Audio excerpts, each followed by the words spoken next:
লোকেরা বলে, রে যুবক ভাই, আমরা তো এলাকার বাসিন্দা, আমরা ভালো করে জানি এই বাড়িওয়ালা বড় বুজুর্গ আল্লাহওয়ালা, তাতে কোনো সন্দেহ নাই। তুমি যদি আল্লাহওয়ালার কাছে থাকতে নাও চাও, অন্তত তার সাথে একটু মোলাকাত করে যাও। এই কথা বলার পরে বলে, কোথায় পাবো? বলে, আল্লাহর ওলি জঙ্গলে কাঠ বিক্রি করে কেটে সংসার চালায়। এই পথের ধারে তুমি দাঁড়াও, আল্লাহর ওলি এই পথ দিয়ে আসবেন, তখন মোলাকাত হবে। যুবক রাস্তার পাশে দাঁড়িয়ে আছে, আল্লাহর ওলি পাগড়ি মাথায় আসতেছে জঙ্গল থেকে লাকড়ির বোঝা নিয়া। যখনই নজর করলো, দেখতেছে একজন পাগড়িওয়ালা লাকড়ির বোঝাটা বাঘের পিঠে উঠাইয়া সামন দিকে অগ্রসর হচ্ছে। যুবক বাঘের পিঠে দেখিয়া ভয় পাইল, হাতের মধ্যে একটা লাঠিও দেখলো। দেখার পরে যুবক যখন ভয়ে পালাইতে আরম্ভ করবে, পাগড়ি পরা বাঘের পিঠে আরোহিত আল্লাহর বান্দা দেখে বলে, রে যুবক, কোনো ভয় নাই, কোনো চিন্তা নাই, তাড়াতাড়ি তুমি ওখানে পালায় না, দাঁড়াও, আমার সাথে মোলাকাত করে যাও। যুবক দাঁড়ায় গেল, আল্লাহর ওলি সামনে আসলেন। যুবক বলে, আমি দেখি বাঘের পিঠে লাকড়ির বোঝা রাখা, আর হাতের মধ্যে যে লাঠি দেখলাম, এই লাঠি কোন দুনিয়ার লাঠি না, জঙ্গলের লাঠি না, একটা সাপ তিনি লাঠি বানাইয়া ব্যবহার করে। আমি সালাম দিলাম আর প্রশ্ন করলাম, আপনি নাকি বড় বুজুর্গ আল্লাহওয়ালা, আপনার ঘরের স্ত্রীর ব্যবহার এত খারাপ কেন? আল্লাহ পাক রব্বুল আলামিনের কোরআনে হাকিমের এক আয়াতে কারিমা তিলাওয়াত করেছি। রাসূল আরবি সাল্লাল্লাহু আলাইহি ওয়া আলিহি ওয়াসাল্লাম অসংখ্য অগণিত অমীয় বাণী হাদিস শরীফের মধ্য থেকে এটা হাদিসের অংশ পড়েছে। সংক্ষিপ্ত সময়ে কিছু কথা বলার মতো, শুনবার মতো আল্লাহ আমাদেরকে তৌফিক দান করুন। ইয়া আইয়ুহাল্লাযীনা আমানুত্তাকুল্লাহা হাক্কা তুকাতিহ, হে দুনিয়ার মুমিন, তোমরা আল্লাহকে ভয় করো হক আদায় করে ভয় করার মতো। ওয়ালা তামুতুন্না ইল্লা ওয়া আনতুম মুসলিমুন, এবং তোমরা কেউ মুসলমান না হয়ে মৃত্যুবরণ করিও না। নবীজি সাল্লাল্লাহু আলাইহি ওয়াসাল্লাম ইরশাদ করেন, আলা কুল্লুকুম রাঈন ওয়া কুল্লুকুম মাসউলুন আন রাঈয়াতিহি, সাবধান হে দুনিয়ার উম্মত, তোমরা প্রত্যেকেই দায়িত্বশীল, দায়িত্ব সম্পর্কে আল্লাহর কাছে জবাবদিহিতার কাঠগড়ায় সকলকেই দাঁড়াতে হবে। আল্লাহ পাক রব্বুল আলামিন মুমিনদেরকে বলতেছেন, তোমরা আল্লাহকে ভয় করো ভয় করার মতো, এবং তোমরা খাঁটি মুসলমান না হইয়া কেউ মৃত্যুবরণ করিও না। কথাগুলো আল্লাহ মুমিনদেরকে বলতেছেন। সাহাবায়ে কেরাম রাসূলের কাছে আরজ করলেন যে আল্লাহ পাকের হক আদায় করে ভয় করা কারো দ্বারাই সম্ভব নয়, তো আমরা কিভাবে আল্লাহকে ভয় করব? আল্লাহ পাক আবার আয়াত নাজিল করে দিলেন আর বললেন, ফাত্তাকুল্লাহা মাস্তাতাতুম, তোমরা তোমাদের সাধ্যমতো আল্লাহকে ভয় করো, এবং মুসলমান না হইয়া কেউ মৃত্যুবরণ করিও না। আল্লাহ পাক মুসলমান হওয়ার জন্য মুমিনদেরকে বলেছেন, কারণ আল্লাহ পাক চান তার বান্দা বান্দীদেরকে জান্নাতে দিবেন, কাউকেই আল্লাহ জাহান্নামে দিতে চান না। আর জান্নাতে যে দিবেন আল্লাহ পাক, একমাত্র বিনা হিসাবে আল্লাহ দিতে চান। বিনা হিসাবে যদি জান্নাতে যেতেই হয়, তাহলে খাঁটি মুসলমান না হইয়া উপায় নাই। আল্লাহ পাক বলেন, তোমরা বিনা হিসাবে যদি জান্নাতে যেতে চাও, তো খাঁটি মুসলমান হইয়া মৃত্যুবরণ করো। আর খাঁটি মুসলমান হওয়ার জন্য জীবনের সমস্ত গুনাহ থেকে নিজেকে পবিত্র বানাতে হবে।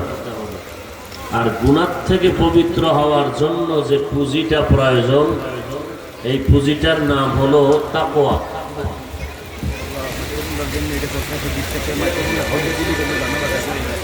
মাইক্রোফোনটা ভিজে তাকওয়া ছাড়া কখনো গুনাহ থেকে মুক্ত হওয়া যাবে না, আল্লাহর ভয়। আর এই তাকওয়া অর্জন করার একমাত্র পদ্ধতি হলো খাঁটি আল্লাহওয়ালাদের সাথে সম্পর্ক স্থাপন করা। আউলিয়ায়ে কেরাম, আহলে হক, উলামা, আহলুল্লাহ যারা, এদের সাথে সম্পর্ক করে নাও। আল্লাহ পাক রব্বুল আলামিন বলেন, এই আউলিয়ায়ে কেরামদের মাধ্যমে তোমরা তাকওয়া অর্জন করো। আর তাকওয়া অর্জন করলেই গুনাহ থেকে মুক্ত হওয়া সম্ভব। আর গুনাহমুক্ত জীবনওয়ালারাই খাঁটি মুসলমান হইয়া কবরে যেতে পারবে। খাঁটি মুসলমান কাকে বলে? যে ইচ্ছা করে বান্দা কোনো গুনাহের কাজ করবে না, ইচ্ছা করে কোনো নেকের কাজ ছাড়বে না। কোন এক আল্লাহওয়ালা বলেন, মুসলমানি বওয়াদ গরদান নেহাদান এনানে খুদ বদসতে খাজা দাদান গর্ব সুরত আদমি ইনসাফুতে আহমদ বু জাহল হাম এক সাবুদে আদমিয়ত লাহম শাহম পুশতে নিস আদমিয়ত জুজরি জয়ে দুস্তে নিস আদমিরা আদমিয়ত লাজমাস औदेरा गरबून बाशुद ही जमास। মুসলমান কাকে বলে? মানুষের সুরতে হলেই মানুষ হওয়া যায় না। আল্লাহর কাছে ওই মানুষের দাম যেই মানুষের মধ্যে ইবাদতের গুণ থাকবে। কারণ আল্লাহ মানুষ বানাইছেনই তার ইবাদতের জন্য। ঘোড়া তার মালিকের হাতে যখন রশি ধরে নেয়, ঘোড়া নিজের ইচ্ছা মতো চলতে পারে না, যেদিকে মালিক টানবে সেদিকেই যেতে হবে।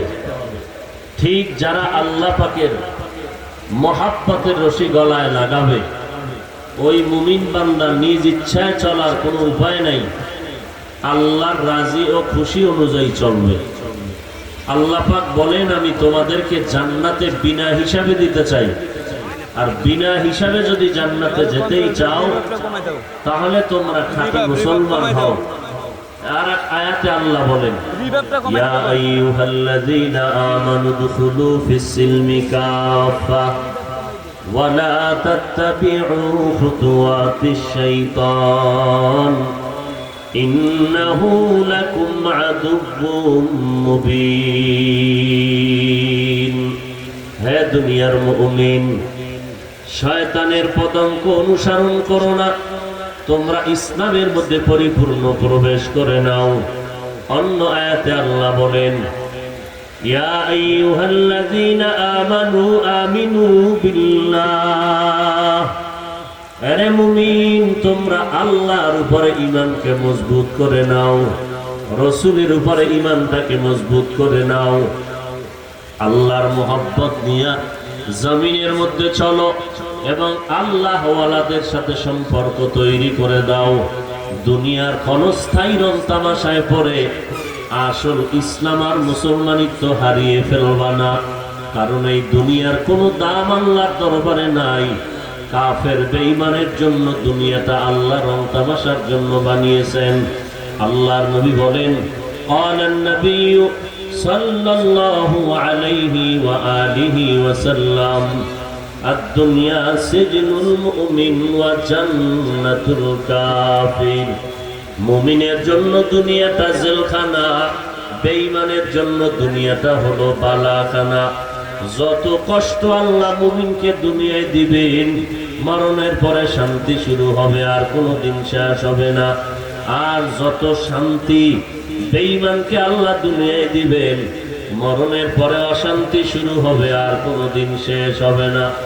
আল্লাহর নবী বলেন, মুমিনের জন্য দুনিয়াটা জেলখানা বানায় দিলাম, সামান্য কষ্ট স্বীকার করে দুনিয়ার মধ্যে থেকে আল্লাহর ইবাদত করো, কারণ দুনিয়া ছাড়া আল্লাহর ইবাদত করার আলাদা কোনো জায়গা নাই। আর দুনিয়া মাজরাআতুল আখিরাহ, দুনিয়া হলো আখিরাতের ফসল কামাই করার জায়গা। এই দুনিয়াতে আখিরাতের বাজার করো, গল্প গুজবে অযথা সময় কেটে জীবনটাকে নষ্ট করিও না। আল্লাহ বলেন, লা ইয়াগুররান্নাকা তাকাল্লুবুল লাযীনা কাফারু ফিল বিলাদ মাতাউন কালীলুন সুম্মা মাওয়াহুম জাহান্নাম ওয়া বিইসাল মিহাদ। কাফের বেঈমান মুশরিকদের পেছনে, এরা দুনিয়ার পেছনে ঘুরতেছে, এদের বাজার করা, এদের রং তামাশা, রং মহল দেখিয়া তোমরা আল্লাহর মহব্বত থেকে দূরে সরে যেও না, কারণ এদের শেষ পরিণাম ফল হবে খারাপ জায়গা, একমাত্র জাহান্নাম। আর তোমরা যারা দুনিয়ার মধ্যে আল্লাহর মহব্বত নিয়ে কষ্ট করে জীবন যাপন করবা, দুনিয়া তো তোমাদের জন্য শান্তি, পরকালেও আমি আল্লাহ শান্তির ব্যবস্থা করে রাখবো। আমি আল্লাহ বিনা হিসাবে আমার মুমিনদের জান্নাতের মেহমান বানায় দিব। আতিনা ফি দারে উকবানা হাসান, আতিনা ফি দারে দুনিয়ানা হাসান, ইয়া গিয়াসাল মুস্তাগীসিন হদিনা লফতিখারা বিল উলুমে ওয়াল গিনা। हर गुरीदे नेक तू तैयार है, जो न मांगे उससे तू बेजार है। एक नंबर আল্লাহকে ভয় করো। আল্লাহর ভয়ের নাম তাকওয়া। যারা আল্লাহকে ভয় করবেন তাদের নাম হলো মুত্তাকি। আল্লাহ বলেন, আমি কোরআন অবতীর্ণ করলাম মুত্তাকিনদের হেদায়েতের জন্য। যালিকাল কিতাবু লা রাইবা ফীহি হুদাল লিল মুত্তাকিন। মুত্তাকিন যারা, ইচ্ছা করে কখনো তারা গুনাহ করবেই না, অনিচ্ছায় যদি গুনাহ হইয়াও যায় তওবা করতে তারা মোটেও বিলম্ব করবে না। এর নাম হলো তাকওয়া। গুনাহমুক্ত জীবন তৈরি করো, আর গুনাহমুক্ত জীবন তৈরি করার জন্য আল্লাহওয়ালার নেক নজরে আগাও। যুবক সন্তান জীবন ভর গুনাহ করে করে জীবনটারে নষ্ট করে ফেললো। একদিন অন্তরে ভয় এসে গেল, আমার এই গুনার জীবন নিয়ে আমি কবরে যাব, আর মরণের পরে মানুষ আমার জন্য বদদোয়া করবে, আর আমার রেখে যাওয়া পরিবার সন্তানের উপরে মানুষ অভিশাপ দিবে। এই মারাত্মক অপরাধ নিয়ে আমি কবর দেশে যেতে চাই না। চিন্তা ভাবনা করে আল্লাহর বান্দা যুবক সন্তান মসজিদের মিনারার আজানের ধ্বনি কানে আসলো। আজানটা শোনার পরে যুবক ইমাম সাহেবের সাথে গিয়ে মোলাকাত করলো। ইমাম সাহেব, হুজুর, আমি জীবনভর বহু অন্যায় করেছি, গুনাহ থেকে পবিত্র হওয়ার কোন রাস্তা আছে নাকি? ইমাম সাহেব পরামর্শ দিলেন, হ্যাঁ, রাস্তা আছে। আল্লাহওয়ালাদের সাথে সম্পর্ক জোড়ায় দাও, আল্লাহওয়ালাদের নেক নজরে অন্তর পবিত্র হয়ে যাবে।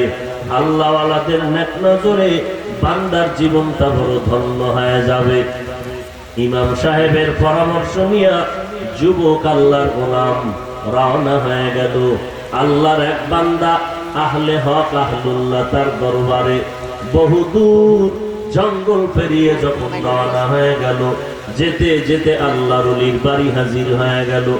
আল্লাহর ওলির বাড়ির দরওয়াজায় গিয়া সালাম আনতে ডাক দিলেন, বাড়ির মধ্যে কে আছেন? একটু আমার কথা শুনবেননি? যুবকের ডাকে ভেতর থেকে কোনো আওয়াজ আসে না। আবার ডাক দিলেন, বাড়ির মধ্যে কে আছো? জবাব দাও। আবার ডাক দিলেন, কোনো জবাব আসলো না। সর্বশেষ আর একটু কড়া আওয়াজে যখন আওয়াজ দিলেন, ঘরের থেকে একটা মহিলার কণ্ঠ ভেসে আসলো। একজন আল্লাহর বান্দি ডেকে বলে, যুবক, তুমি আমার বাড়ির দরওয়াজায় চিল্লায় কি চাও? বলে, এই বাড়ির আল্লাহর বান্দা, তিনি নাকি একজন বড় আল্লাহওয়ালা, বড় বুজুর্গ। আমি আসছি তার নেক নজর নিয়ে জীবনটাকে ধন্য করব। মহিলা এ কথা শুনে যুবকের ধমক দিয়ে তাড়ানোর জন্য বাজে কথা বলে দিল। যুবক মনে কষ্ট পাইয়া ওখান থেকে বের হইয়া বাড়ির দিকে রওনা। প্রতিমধ্যে লোকেরা বলে, যুবক তুমি আসলা আবার কোথায় যাও?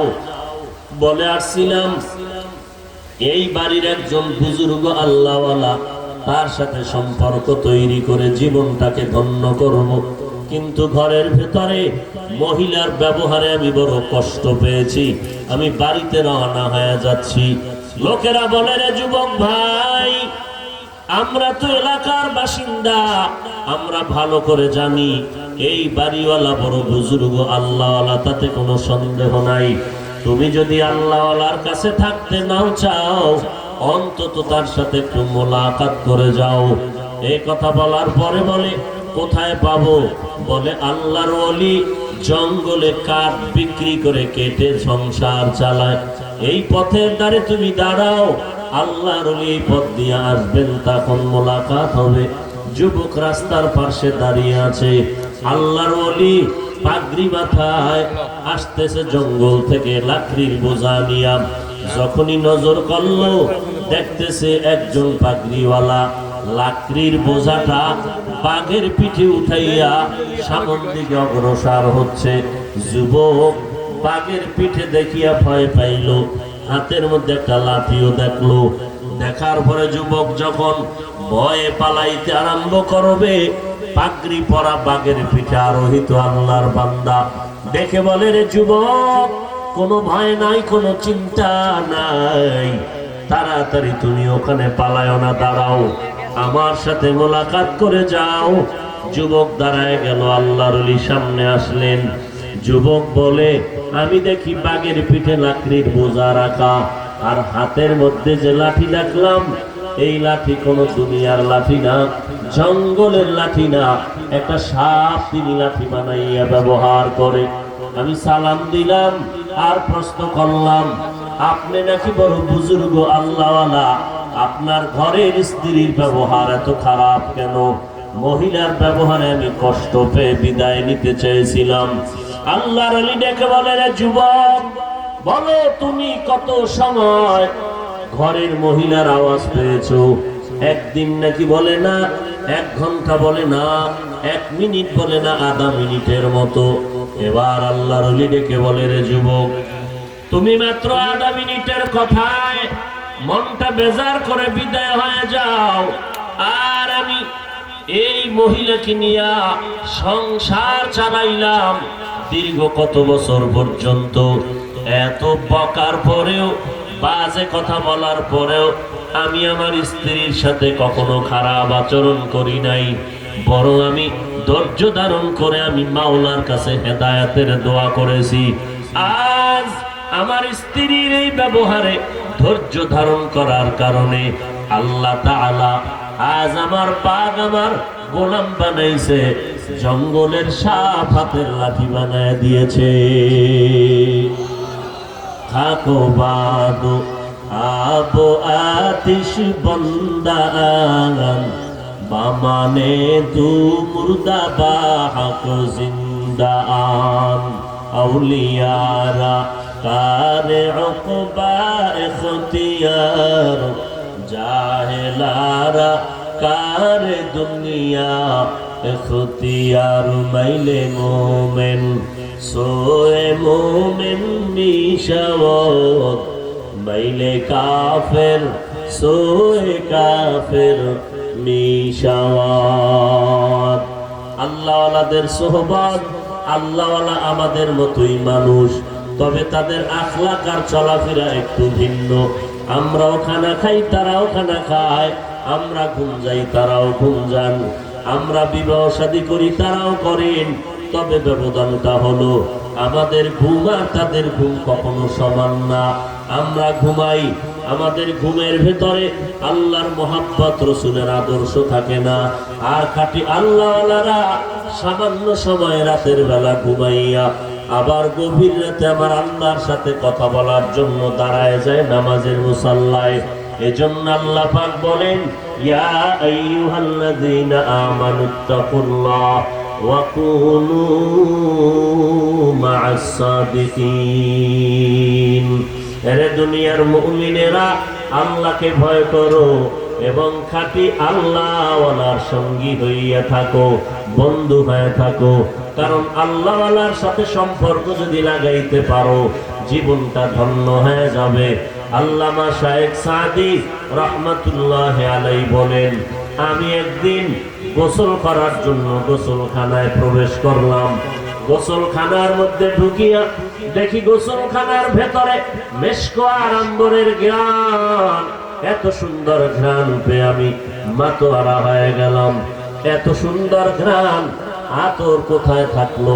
গোসলখানার মধ্যে তালাশ করলাম, দেখি কোনো আতরের ডিব্বাও নাই, মেশক আম্বরের কোনো চিহ্ন নাই। দেখি শুধু একটা মাটির চাকা পড়ে আছে। আমি ওই মাটির চাকাটা হাতের মধ্যে নিয়া নাকের কিনারায় নিয়ে দেখলাম ওই মাটির চাকার থেকে মেশকের ঘ্রাণ পাওয়া যায়। সাদি বলেন, ওই মাটির চাকা এমন ঘ্রাণওয়ালা হয়ে গেল। আমি আমার কবিতার আলোকে মাটিকে প্রশ্ন করলাম, গলে খুশবু দর হাম্মামে রুজে রসিদাজ দস্তে মাহবুবে বদস্তম বদু গুফতাম কে মেশকে ইয়া হাবিরি কে আজবুয়ে দিলাবিজে তুমস্তম বগুফতামান গলে না চীজ বুদাম ওয়ালেকিন মুদ্দতে বাগল নশুস্তম জমালে হাম নশীদর মন আসর কো ওয়াগরনা মন হুমা খাকম কে হসতাম। একদাস নামের আধারে বসিয়া হেরিনো মাটির ঢেলা হাতে নিয়ে শুকিয়া দেখিলাম রয়েছে সুবাস মেলা।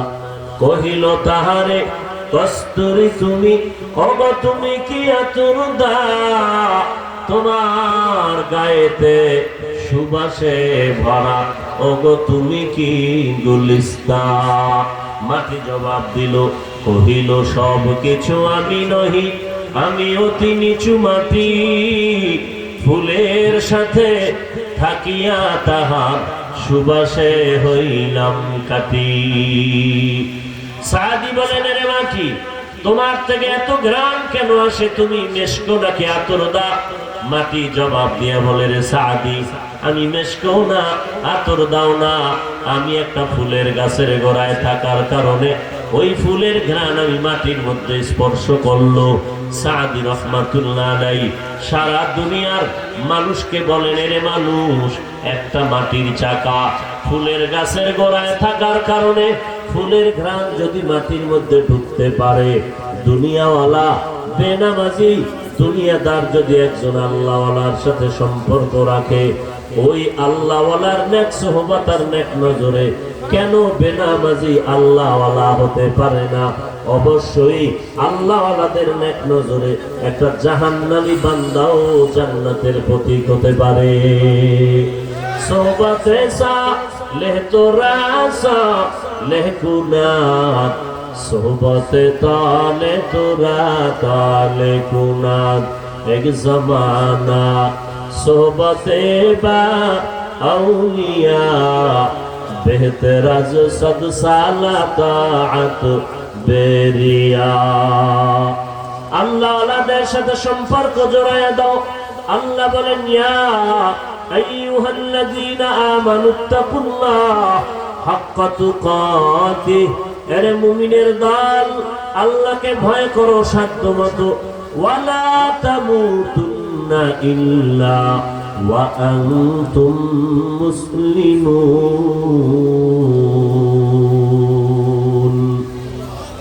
আল্লাহ তাআলা বলেন, আল্লাহকে ভয় করো, খাঁটি মুসলমান হইয়া কবরে আসো। কারণ এরে নবীর উম্মত, আমরা যেদিন দুনিয়ার বুকে আসছিলাম মায়ের কোলে, সবাই ছিলাম শিশু, কথা বলতে জানতাম না। একটাই আওয়াজ ছিল, শুধু কান্নার আওয়াজ দিয়া মায়ের থেকে সব আশা পূরণ করে নিতাম। সেদিন আমি মাওলানা নাকি আমি পীর হব, না ডাক্তার হব, ইঞ্জিনিয়ার হব, এরকম কোন পরিচয় মায়ের কোলে কারো ছিল না। আজকে দুনিয়ার নকল পরিচয় দিয়া বাহাদুরিয়ার অহংকারী করিও না, কারণ যেদিন আবার সাদা কাফনের প্যাকেট হয়ে যাবে ওই দিনও কিন্তু পরিচয় সব ধ্বংস হয়ে যাবে। কে পীর, কে মুরিদ, কে ধনী, কে গরিব, কে ইমাম, কে মুক্তাদি, কোনো পরিচয় থাকবে না। অন্ধকার কবরে যাওয়ার পর আল্লাহর দুইজন ফেরেশতা কবরে আসবে, আমার কাছেও আসবে, আপনাদের কবরেও আসবে। এসে তিনটা প্রশ্ন করার জন্য রেডি হবে। সবার জন্য একই প্রশ্ন, কবরের মধ্যে সবার একই প্রশ্ন করা হবে। 1 নাম্বার, রবের পরিচয় দাও। 2 নাম্বার প্রশ্ন, ধর্মের পরিচয় দাও। 3 নাম্বার প্রশ্ন, রাহমাতুল লিল আলামিনের পরিচয় দাও। দুনিয়া থেকে বান্দা কবরে যাওয়ার পরে এই প্রশ্নের জবাব কারা দিতে পারবে? যারা দুনিয়াতে রবের গোলামি করবে, কবরে গিয়ে তারা ফেরেশতার প্রশ্নের জবাবে বলবে রব্বি আল্লাহ, আমার রব হলেন একমাত্র আমার আল্লাহ। দুনিয়াতে যারা ইসলাম অনুযায়ী চলবে, কবরে গিয়ে তারা বলবে দীনিয়াল ইসলাম, আমার ধর্ম হলো একমাত্র ইসলাম। যারা দুনিয়াতে নবীর তরিকা মেনে চলবে, তারা কবরে গিয়া আমার নবীকে দেখা মাত্র চিনে ফেলবে। আল্লাহ তাআলা তখন বলবেন, এই বান্দা 3টা প্রশ্নের জবাব দিল, আর বান্দাকে কোনো ডিস্টার্ব করবা না, আরামে ঘুমানোর জন্য কবরে বেহেশতের বিছানা বিছাইয়া দাও। আমার বান্দা যেন কিয়ামত পর্যন্ত কবরের মধ্যে আরামে ঘুমাইতে পারে। আল্লাহর নবী বলেন, আল্লাহ এখন যদি কেউ গুনাহগার হইয়া কবরে যায়, রবের গোলামি করলো না, ইসলাম অনুযায়ী চললো না, নবীর সুন্নতের আমল করলো না, কবরে যাওয়ার পরে 3টা প্রশ্ন একইভাবে করা হবে। রবের পরিচয় দাও, ধর্মের পরিচয় দাও, রাহমাতুল লিল আলামিনের পরিচয় দাও। যারা দুনিয়াতে রবের গোলামি করে নাই, আল্লাহর নবীর দ্বীন মানে নাই, সুন্নত মানে নাই, কবরে যাওয়ার পরে প্রশ্নের জবাবে শুধু বলবে হা হা লা আদরি, আমি কিছুই জানি না, বড় আফসোস। আল্লাহ রাগান্বিত আওয়াজ দিয়া, কুদরতের আওয়াজ দিয়ে বলবে ফেরেশতা, এই বান্দাকে দুনিয়ায় আমি আল্লাহ কম সুযোগ দেই নাই। আমার দেওয়া নিয়ামত, আমার দেওয়া মাস, আমার দেওয়া সূর্যের আলো চাঁদের আলো ভোগ করলো, আমি আল্লাহ বাধা দেই নাই। আমার দেওয়া জমিনের ফসল, আমার দেওয়া গাছের ফল ভোগ করেছে, আমি আল্লাহ মোটেও বাধা দেই নাই। আমার দেওয়া সব নিয়ামত ভোগ করার পর আমার দিন অনুযায়ী চলে নাই, নবীর তরিকা অনুযায়ী চলে নাই। আলেম ওলামারা পায়ে হাত রেখে বারবার বারবার বয়ান করে বুঝাইতো, এরপর বান্দা নামাজ পড়ে নাই, আজান শুনে মসজিদে যায় নাই, মা বাবার খেদমত করে নাই, মুরব্বীর সাথে ভালো আচরণ করে নাই, নবীর তরিকা মতো চলে নাই। এখন আর সুযোগ দেওয়ার প্রয়োজন নাই। এখন এই বেঈমান নাফরমানের কবরের ভেতরে জাহান্নামের বিছানাটা বিছায়া দাও, জাহান্নামের সাথে রাস্তা বানায় দাও, জাহান্নামের আগুন কবরটা ভরে যাবে। একটা নয়, 2টা নয়, 70 থেকে 99টা সাপ কবর এসে ভরে যাবে। আল্লাহ অর্ডার করবেন, এর কবরের মাটি 2 পার্শ্ব থেকে জোরে জোরে চাপ দাও। কবরের মাটির চাপে পাথরের হাড়গুলো চুরমার হয়ে যাবে। এর নবীর উম্মত আশিকের দল, আল্লাহর মোহাব্বত নিয়ে আল্লাহকে ভয় করো। আল্লাহ ওয়ালা যারা, যাদের কাছে গেলে আল্লাহর কথা স্মরণ হয়, যাদের কথা শুনলে আমলের দিকে মন অগ্রসর হয়, এমন আলেম আহলে হক, এমন উলামা, এমন আল্লাহওয়ালা এদের সঙ্গে সম্পর্ক করে গুনাহমুক্ত জীবনটার থেকে তওবা করো, আল্লাহর দরবারে তওবা করো। হে মালিক, আমার মতো গুনাহগার জমিনে কেউ নাই, আমি বড় অপরাধী রে আল্লাহ। আমার গুনার খবর আমার মা জানে না, বাবা জানে না, ভাই বোনেরা কেউ জানে না। আমার গুনার খবর যদি কেউ জানতো, সম্মানের জায়গায় আমাকে কেউ বসাইতো না। আয় আল্লাহ, আপনি গুনার খবর জানিয়েও আরাম করে পানি বন্ধ করেন নাই, বাতাস বন্ধ করেন নাই, খানাও বন্ধ করেন নাই। আজ আমরা তওবার দরজায় ফিরে আসলাম, বৃষ্টির মাঝেও আল্লাহ আপনাকে আমরা ভুলি নাই। বৃষ্টির মধ্যে দোয়া কবুল হয়, আল্লাহর দরবারে অন্তর দিয়ে তওবা করেন, গলায় ছুরি আসবে মরে যাব, তারপরেও নামাজ ছাড়ব না, মা বাবাকে কষ্ট দিব না, ওলামায়ে কেরামের বিরোধিতা করব না, 5 ওয়াক্ত নামাজ যথাসময় আদায় করব, সহিভাবে নবীর সুন্নাত অনুযায়ী চলব, আল্লাহর কোরআন তেলাওয়াত শিখব। আজকে থেকে তওবা করে নাও।